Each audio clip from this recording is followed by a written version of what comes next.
Good morning. This Practicing Christian is perhaps the shortest one that I've ever written, and it nevertheless contains enough material to keep you busy for 100 or 200 hours over the next few years, if you're interested in doing this.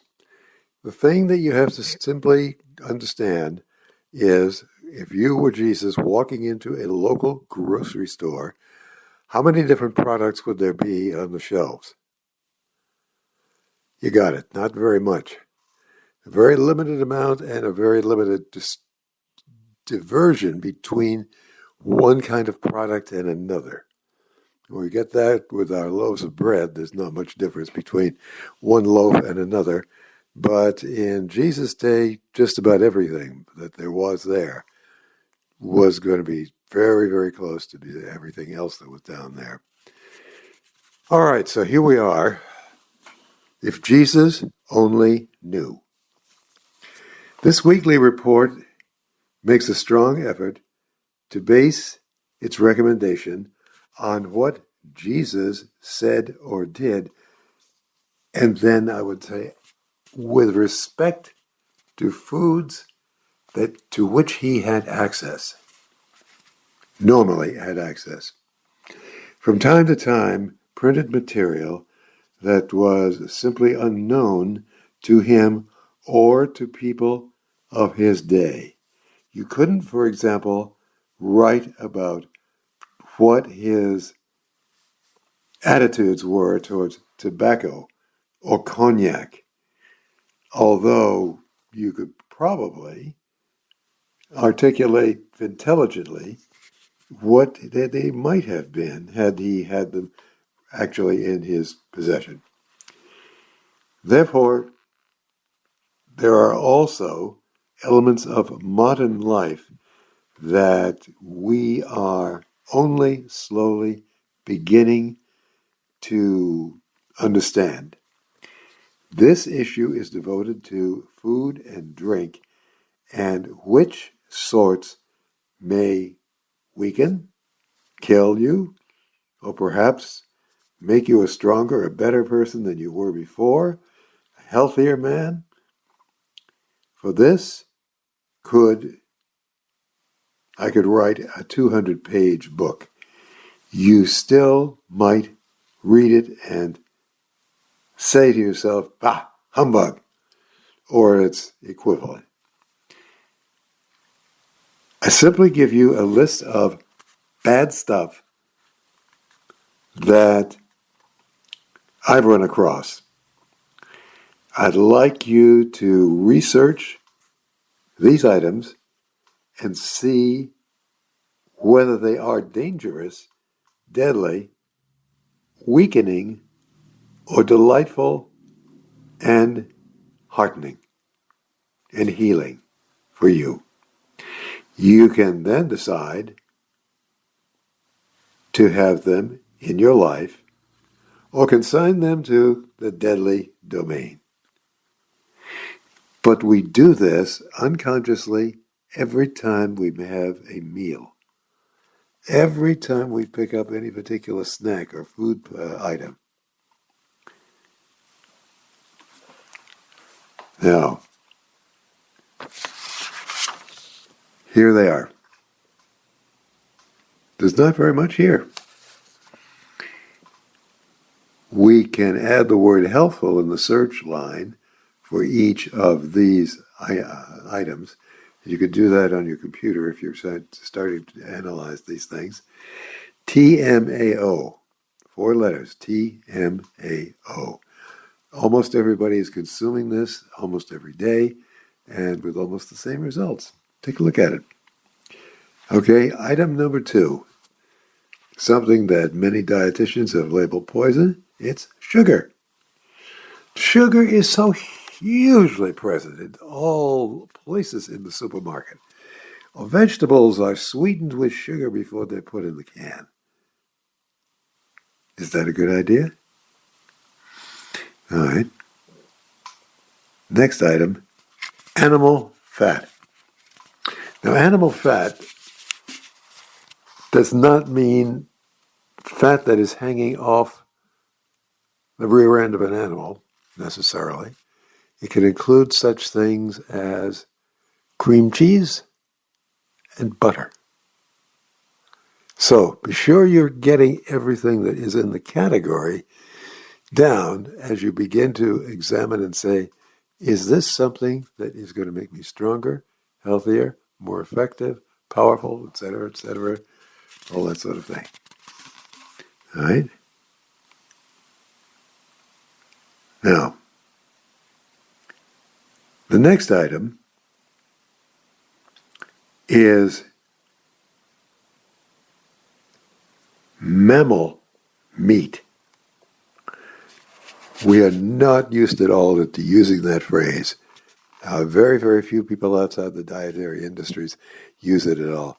Mammal meat essentially means three things for us: beef, pork, and lamb. These are mammals. Fish are not mammals. Lobster are not mammals. Pigs are, sheep are, cattle are. So beef, pork, and lamb and all their different varieties. Are these good for you? Okay. Item number next. Salt. Salt, if you really measure the amount of salt that you're taking in, you have to add practically every item that you opened with a can opener over the last 5 years. How many different things is that? Because almost everything that is canned is salted. And because of the fact that it's also sugared, you're not quite aware of the fact that it is salted as such. Takes that taste away. So, salt is a huge thing. Take a look. Look at your list. Put it in your computer search line. Salt, nutritional value. All right. Item number next. White flour. Here we are again, hitting almost everything in the grocery store. There is a huge amount of white flour. Most of us, when we eat bread, eat white bread. If we eat rolls, we eat white rolls. If we have pies, we eat white crust. White flour is also placed inside other foods that are mixed up, put together, and created for us. White flour. Take a look at that in your computer. Say, is this good for me? Actually, if you're saying, well, this is impossible because I can't do without flour, no, but you could have whole wheat flour or whole grain flour. It doesn't have to be wheat. It could be oats or something like that. But usually it's whole wheat flour. So take comparisons on that. White flour and whole wheat or whole wheat flour or white flour. Next, we have another one that's also very difficult to be able to analyze properly. Highly processed foods. And the one after it is almost the same thing, highly processed beverages. This is not the same thing as eating an orange, to take a glass of orange juice. And I have read so many nutritionists who say, eat oranges, they're good for you. Do not drink orange juice. Juice in general has a bad effect on you because it jerks up your sugar level to unhealthy levels. Fruit juice as a whole category of fruit juice is a big no. And you can take a look again, start doing that searching on these things. You can start with just fruit juice itself. You don't have to give a particular one. Or you could do orange juice or apple juice or grape juice or whatever it is. And take a look and see, is this something that is healthful for you? As opposed to eating grapes, eating apples, and eating oranges. Keep this list that you make up handy so you can add to it in the future. There are many items which are quite familiar with and which seem normal and healthy on this that will come up to you here. But they can appear likely on a list if you made a list of unhealthy things. Butter, hamburgers, bacon, birthday cake, these are just a few. The man who follows Jesus doesn't need to forego any of these.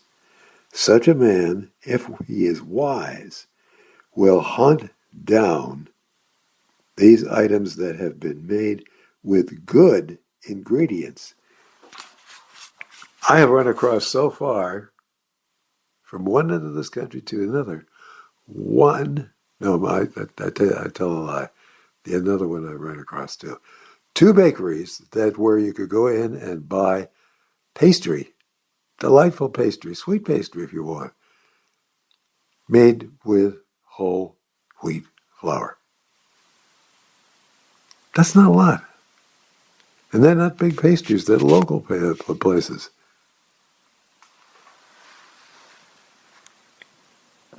At any rate, I'm saying you don't need to forego some of the things you want. But if you really want to eat the way Jesus did, he never ate sugar. They didn't have sugar. Sugar didn't exist then as an item. Sweet things did, but not sugar. Such a man will hunt down these items that have been made with good ingredients, especially if that man wishes to enjoy his family for decades to come and who wants them to enjoy him. In other words, something that will help keep you alive rather than get you closer to death faster.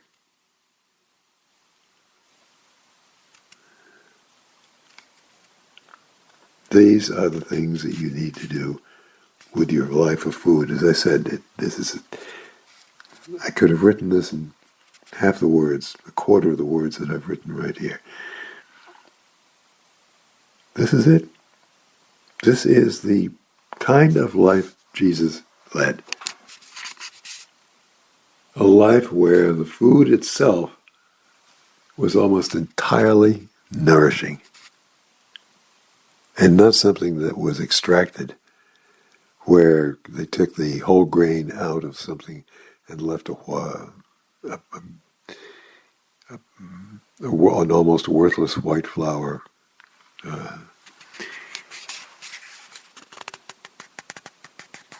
Okay.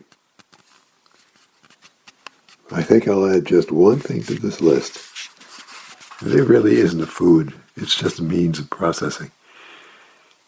Add this to your list and then go take a look on the computer and see if you can find anybody has anything good at all to say for it. And that is